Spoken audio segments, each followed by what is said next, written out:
St Agatha's Portsmouth is remembered above all through the ministry of Robert Dolling, and for good reason. It became one of the most famous Anglo-Catholic slum parishes in late Victorian England, and that wasn't because it was grand in the ordinary sense, but it was because it became a place where sacramental worship, pastoral intensity, social struggle, and priestly charisma were all packed together. So Portsmouth was a port city of naval life, but also had the army there, had transient populations and poverty, drink, prostitution, overcrowding, and all the pressures of an urban working environment. A church in that setting could not survive on mere being gentle. It had to be tough, direct, present. And Dolling's ministry at St Agatha's gave the parish exactly that sort of reputation. The church became known for energetic work among the poor, for clubs and schools, for serious pastoral involvement, for Dolling's sisters, and for a kind of religion that took both bodies and souls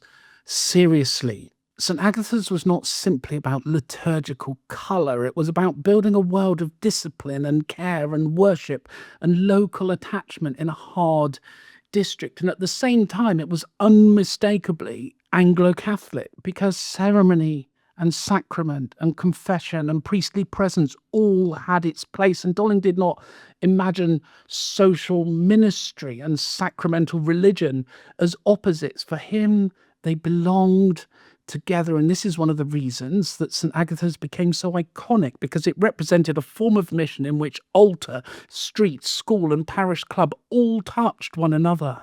The parish also became controversial, but strong clergy can do that. Ritualist clergy do that even more, because a church like St Agatha's attracted admirers who saw courage, holiness, and love for the poor, and it attracted critics who saw excess, disorder, and an overreach amongst vulnerable people. Again, the same Victorian pattern appears. The meaning of the parish depended on partly where you stood, and St Agatha's is so crucial historically because it gives the slum priest world a concrete location. Instead of talking about ritualism in the abstract, you can see it embodied in one parish, in one neighbourhood, one set of habits and one priestly style. And that makes it easier to understand why these ministries left such a mark in people's memories, because people were not only debating theories, they were looking at actual churches that seemed to gather intense loyalty around them.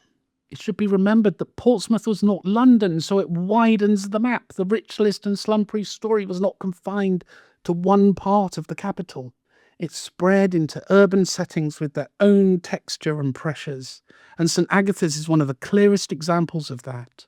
St Agatha's Portsmouth was the parish most associated with Robert Dolling, and one of the great examples of Anglo-Catholic mission among the urban poor in late Victorian England.